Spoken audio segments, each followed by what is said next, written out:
Ang babae sa lumang simbahan ng nasugbo.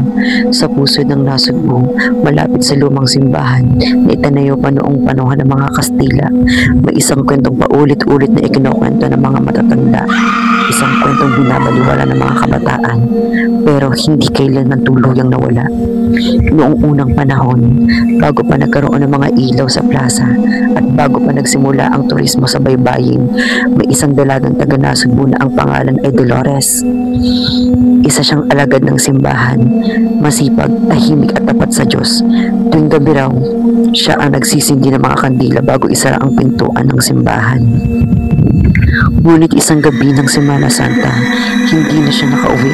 Ang sabi ng mga kuro-kuro doon, baka ay umuwi na siya ng probinsya.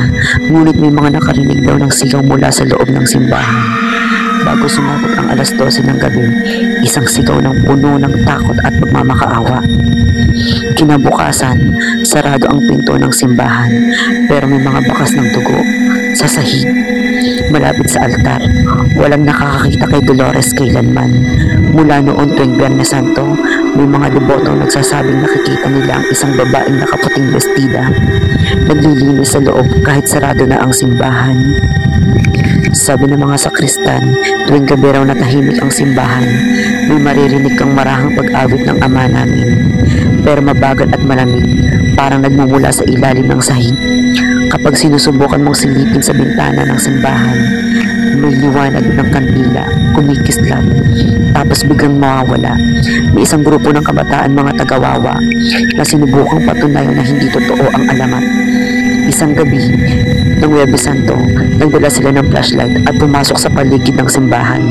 Pagdating nila sa likod, may nakita silang bukas na maliit na pinto papasok sa lumang silid ng mga madre.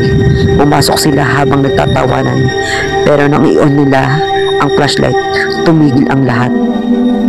Sa dulo ng silid, may babaeng nakaluhod sa sahig, nakaputing bestida at nakayuko.